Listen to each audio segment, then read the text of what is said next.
बिस्मिल्लाहिर्रहमानिर्रहीम। अस्सलाम वालेकुम नाज़रीन, आप यूट्यूब चैनल देख रहे हैं। मैं इमरान खान हूँ। सबसे पहले इमरान खान साहब ने सहाफ़ियों से जो बातचीत की वो आपके सामने रख देता हूँ। मैं अडियाला जेल में जब उनका केस चलता है तो फिर सहाफ़ी जब जाते हैं तो वहाँ बातचीत होती है। आज इमरान खान साहब ने क्या कहा, एक तो इमरान खान साहब ने कहा परवेज़ इलाही को खराज तहसीन पेश करता हूँ और साबित कदम रहने पर मुबारकबाद देता हूँ। 77 साल उम्र है, पसलियाँ टूटी उनकी, लेकिन पीछे नहीं हटा। इंसानों और जानवरों के मुआशरे में फ़र्क होता है। इंसानों का मुआशरा लोगों के दिल जीत कर चलाया जाता है। परवेज़ इलाही की रिहाई पर खुश हूँ, उन्हें खराज तहसीन पेश करता हूँ। परवेज़ इलाही अगर पार्टी से अलहदगी का ऐलान कर देता तो उसी दिन रिहा हो जाता। बोरिस जॉनसन और हैरोल्ड मिलन को इखलाकी बुनियादों पर हुकूमतें छोड़ना पड़ी। 8 फरवरी से पहले 3 सज़ाएँ दी गईं। तमाम प्रोपेगेंडे के बावजूद लोगों ने हमें जितवाया। मुल्क में खौफ के ज़रिए सब कुछ चलाया जा रहा है। पीटीआई को जलसे तक की इजाज़त नहीं दी जा रही। खैबर पख्तूनख्वा में किसी मुखालिफ पर कोई केस किया या हमने किसी को जेल में डाला, वैसे उन्होंने इस तरह का तो काम कोई किया नहीं है पाकिस्तान तहरीक इंसाफ ने। हमें पता है कि रऊफ़ हसन पर हमले के वाक़े के पीछे कौन है। रऊफ़ हसन के साथ जो हुआ, इससे साबित हुआ है कि निज़ाम डंडे के ज़रिए चलाया जा रहा है। हमारी बर्दाश्त ख़त्म हो रही है और हम सड़कों पर एहतजाज करेंगे। मुल्की हालात की वजह से सड़कों पर नहीं निकल रहे थे। जजेस अपनी साख के लिए खड़े हो गए हैं, इसलिए इन्हें लग रहा है कि डील हो गई है। और नवाज शरीफ और मोहसिन नकवी बताएं कि पैसा बाहर कैसे गया। अच्छा, ये तो वैसे पीएमएलएन के जो सहाफ़ी हैं वो भी ये कह रहे हैं। उनका ये कहना है कि जी जजेस जो खड़े हुए हैं वो किसी पॉलिटिकल पार्टी के लिए, किसी मौक़िफ़ के लिए, किसी नैरेटिव के लिए नहीं, वो बेचारे इसलिए खड़े हो गए हैं कि उन्हें लगता है कि उनको भी आज़ादी का हक़ है। तो जो हकीकी आज़ादी की ख्वाहिश है वो अदलिया के अंदर भी पैदा हो गई है और अदलिया अपनी खोई हुई स्पेस वापस लेना चाहती है। क्या नवाज शरीफ से कोई डील नहीं की? चौधरी निसार के साथ नवाज शरीफ से मुलाकात हुई थी। सहाफ़ी का सवाल, नवाज शरीफ ने समझ लिया कि मेरे ज़मीर की कीमत सिर्फ एक सड़क है। बनी गाला की सड़क तोशा खाना के तहाइफ बेच कर बनवाई थी। लो जी, नया इंकशाफ आ गया इमरान खान साहब का। तमाम केसेस बराह रास्त नशर किए जाएं, कौम को पता लगे चोरी किसने की। गद्दारी का भी केस चलाना है तो चलाएं, फांसी के लिए भी तैयार हो। जजेस पर जो खौफ था वो उतरता जा रहा है। शहबाज शरीफ कह रहा है कि मुश्किल फैसले करने पड़ेंगे। मुश्किल फैसले तब होते हैं जब लीडर कुर्बानियां खुद देने से शुरू करे। नवाज शरीफ, शहबाज शरीफ और जरदारी बैरून मुल्क रखे गए अरबों रुपए वापस लेकर आए। कौम बहुत कुर्बानी दे चुकी, अब कौम पहले आपसे कुर्बानी चाहेगी। मीडिया का मुंह बंद करने के लिए फार्म 47 की वजीर आला ने हद इज्जत का कानून पास कर दिया। मुल्क में खौफ के जरिए सब कुछ चलाया जा रहा है। पीटीआई को जलसे तक करने की इजाज़त नहीं दी जा रही। 30 मई को सुप्रीम कोर्ट में मेरा मैच है। इंसानों और जानवरों के मुआशरे में फ़र्क होता है। इंसानों का मुआशरा लोगों के दिल जीत कर चलाया जाता है।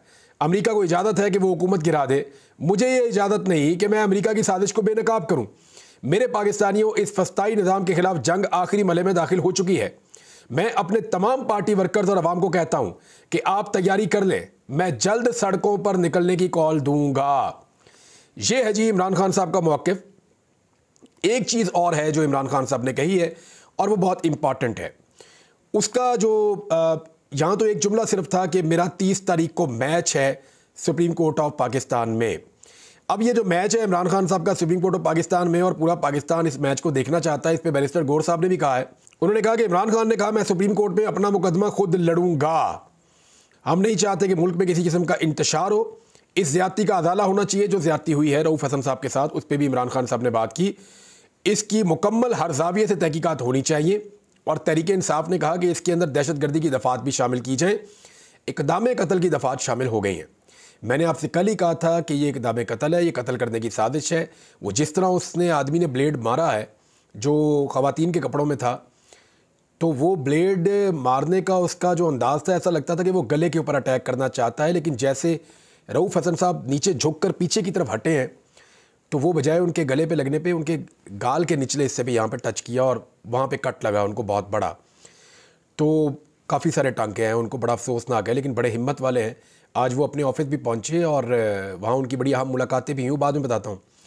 लेकिन बैरिस्टर गौर ने यह कहा कि रऊफ़ हसन पर हमला तहरीक इंसाफ के लीडर्स पर हमला है और सुप्रीम कोर्ट से रऊफ़ हसन हमले पर पहले नोटिस लेने का मुतालबा किया और फिर साथ ही उन्होंने ये कहा कि जुडिशल कमीशन इसके ऊपर बनाया जाए। पाकिस्तान तहरीक इंसाफ ने वैसे मुतालबा कर दिया है कि ये हमला बड़ा सीरियस नौइयत का है। देखिए, पीपल्स पार्टी ने इसकी मजम्मत की है, पीएमएलएन के लोगों ने मजम्मत की है, तमाम पॉलिटिकल पार्टीज़ की मजम्मत कर रही हैं और पुलिस मुकम्मल तौर पे नाकाम है कि ये हमला किसने किया, किसको पकड़ना है।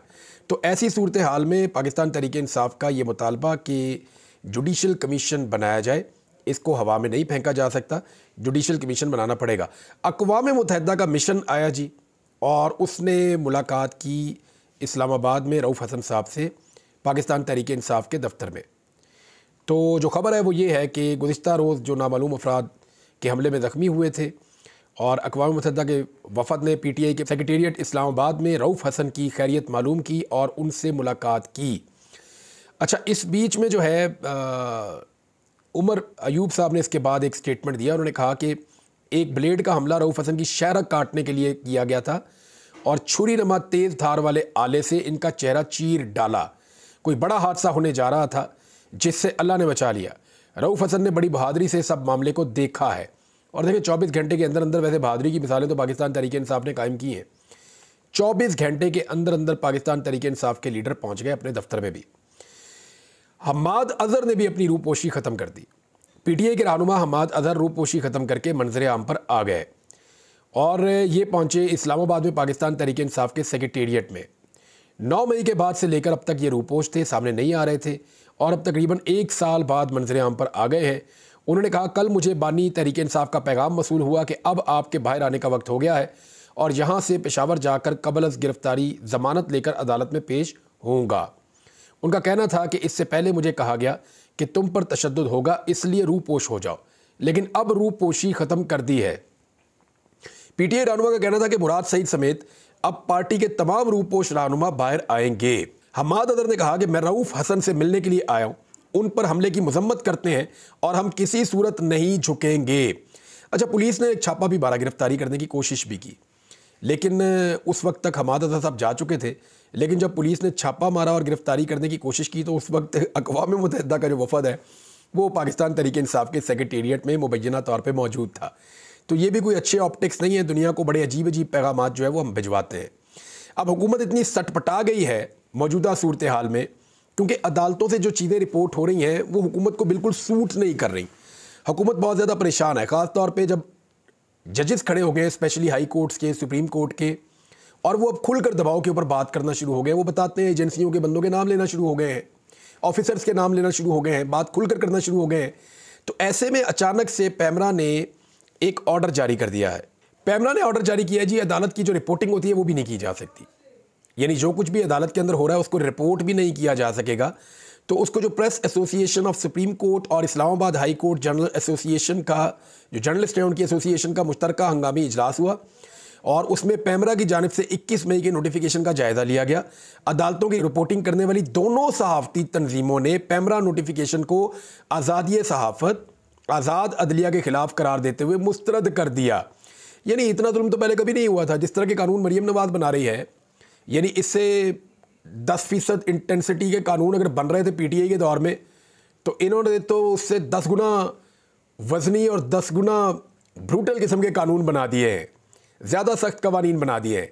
तो वो 10% के ऊपर मरीम नवाज़ साहबा बहुत चिल्लाया करती थी, बहुत ज़्यादा वावेला किया करती थी, बहुत ज़्यादा मातम करती थी, और आज वही मरीम नवाज़ जो है वो कानून बना रही है। एक पर्ची के ऊपर तो ये कानून बना देते हैं, इनकी जो औकात ही ऐसी है, पर्ची के ऊपर इनको लिख के दिया जाता है, जो इनको कहा जाता है ये वो कर देते हैं। इससे बाहर तो ये जा नहीं सकते। जैसे इनकी हुकूमत बनी है पर्ची के ऊपर, वैसे ही बेचारे पर्ची के ऊपर हुकूमत चला भी रहे हैं, जो इनको ऑर्डर आता है उसको ये फॉलो कर लेते हैं। बहरहाल ये भी मुस्तरद कर दिया गया, पैमरा ने जो पाबंदी लगाई है रिपोर्टर्स की जानिब से। और एक और बड़ी खबर है, देखिए अगर ये मामला चलाया था ना अदालत में, और अदालत में जाके सहाफ़ी कहते हैं जी हमें तो रिपोर्ट करने से ही मना कर दिया, हम तो अदालती कार्रवाई को रिपोर्ट ही नहीं कर सकते। अब आपको अगर कोई गालियाँ भी देता रहे बाहर तो वो देता रहे, और उसके जवाब में अगर आप अदालत से कुछ कहें तो वो हम रिपोर्ट ही नहीं कर सकते, तो फिर अदालत इसके ऊपर नोटिस लेगी। जो आज़ादी इज़हार राय है उसको दबाया नहीं जा सकता, उसको रोका नहीं जा सकता। नाज़रीन, एक और ख़बर है और वो यास्मीन राशिद साहिबा के हवाले से है। कैंसर की वो पेशेंट रही हैं, बड़ा मुश्किल उनका इलाज हुआ है, लगभग 70 साल से ज़ायद उनकी उम्र है। बहुत सीनियर सियासतदान और बड़ी इज़्ज़तदार खातून है डॉक्टर यास्मीन राशिद साहिबा। और अब गर्मी की एक लपेट आई है, एक वेव आई है, तो उनकी तबीयत ख़राब हो गई जेल के अंदर। बड़ी इस्तकामत के साथ उन्होंने जेल काटी है, हमेशा उनके चेहरे पे एक मुस्कुराहट देखी है, बड़े ज़बरदस्त करैक्टर का उन्होंने मुजाहरा किया है और बड़ी हिम्मत के साथ उन्होंने जेल काटी है। ऐसे नौजवान भी नहीं काट सकते, मर्द भी नहीं काट सकते, एक बूढ़ी कैंसर ज़दा खातून होने के बावजूद उन्होंने ये जेल बड़ी हिम्मत और इस्तकामत के साथ काटी है। वो बीमार हो गई हैं और अस्पताल उनको मुंतकिल किया गया है। तो ये एक बड़ी अफसोसनाक खबर है। सबको होश के नाखून लेने चाहिए कि डॉक्टर साहिबा की उम्र भी ज़्यादा है, वो कैंसर से भी सर्वाइव कर चुकी हैं। तो एक ऐसी खातून को झूठे मुकदमात में लंबे अरसे तक जेलों के अंदर बंद रखना, इससे बड़ा जुल्म और ज़्यादती हो नहीं सकती। एक और बहुत बड़ा इंकशाफ हुआ है नाज़रीन, और ये जो इंकशाफ है ये किया है मुशाहिद हुसैन सैयद साहब ने। देखिए, इससे पहले हमने इस बारे में जब खबरें दी तो हमारे ऊपर तो गद्दारियों के फतवे लग गए। ये कहा गया कि जनाब ये तो गद्दार हैं, इनको पकड़ के अंदर डालो। मैंने 2021 में जब प्रोग्राम करके बताया कि इमरान खान साहब को किन चीज़ों के लिए मजबूर किया जा रहा है, तो मेरे साथ बाकायदा झगड़ा कर दिया फ़ोन करके लोगों ने, ऑफिशियल नंबर्स के ऊपर से, और बड़ी बदतमीज़ी की गई मेरे साथ। मुझे नौकरियों से बार बार निकलवाया गया इन खबरों की वजह से। तो अब इन खबरों की तस्दीक कौन कर रहा है? जो बहुत करीब है उनके, मुशाहिद हुसैन सैयद साहब, सेनेटर मुशाहिद हुसैन सैयद साहब, जो बड़े अहम सियासतदान हैं, तमाम हलकों में उनकी बड़ी इज्जत है।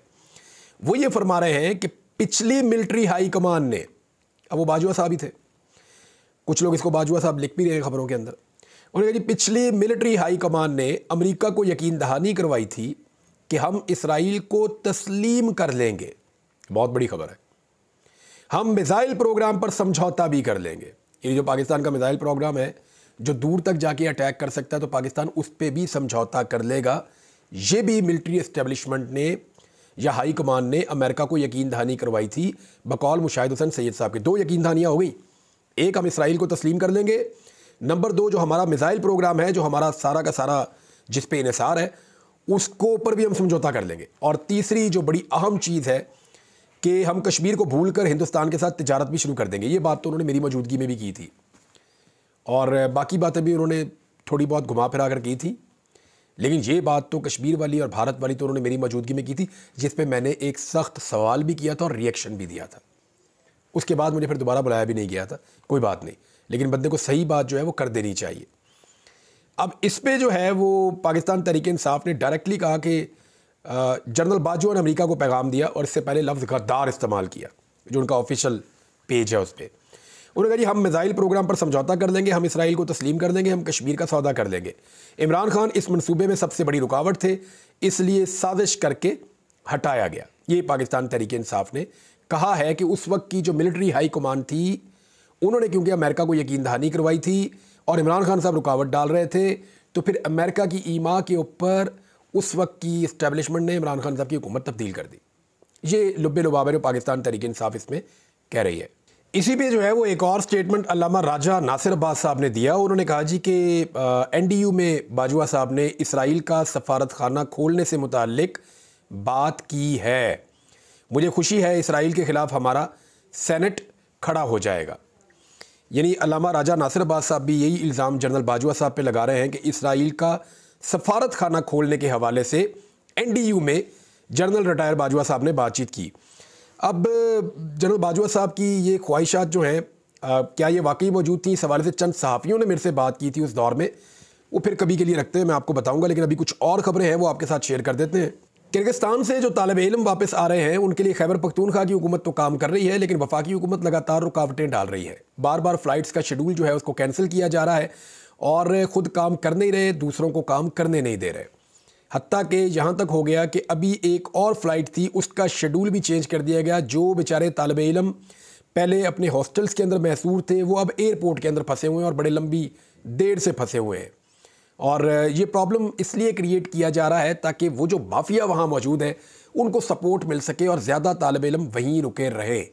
ये खौफ की फ़िज़ा अगर ज़्यादा बढ़ती है और तालिब इल्म बड़े पैमाने पर पाकिस्तान आ जाते हैं, तो अगले साल के लिए जो दाखिले होने जा रहे हैं उनमें कॉन्ट्रैक्टर्स का और वहाँ पे जो मौजूद माफिया है जो तालीम का धंधा करता है उसको बड़ा नुकसान हो जाएगा। नाज़रीन, जो हद तक इज़्ज़त का बिल मंजूर किया गया पंजाब असम्बली से, पाकिस्तान पीपल्स पार्टी ने मुस्लिम लीग नून से कुछ दूरी इख्तियार कर ली है इस मामले पर, क्योंकि सारा का सारा मीडिया ख़िलाफ़ हो गया है, इंसानी हकूक़ की तंजीमें ख़िलाफ़ हो गई हैं, और जितने भी आलमी सतह पे फोरम हैं या पाकिस्तान के अंदर जितने लोग हैं, सारी पॉलिटिकल पार्टीज़ हैं, वो कह रही है ये क्या आपने गंद मारा है।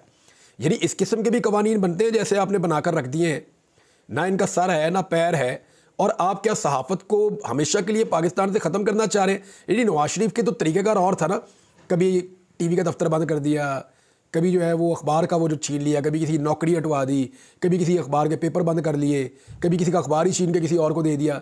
तो अजीबोगरीब किस्म के हथकंडे नवाज शरीफ के हुआ करते थे। लेकिन नवाज शरीफ की बेटी ने तो कमाल ही कर दिया, सहाफ़त को जड़ से ही ख़त्म करने के लिए फ़ैसला कर दिया। तो ये एक अजीबोगरीब चीज़ है। पाकिस्तान पीपल्स पार्टी अब इससे अपने आप को दूर रखना चाहती है, लेकिन वो इस गुनाह में बराबर की शरीक है। वरना ओपनली आए और ओपनली आकर इसके ऊपर खड़े होकर असम्बली में इसकी मुखालफत करें। अब तक इतने, अपना ख्याल रखिएगा, अपने इस चैनल का भी। अल्लाह हाफ़िज़।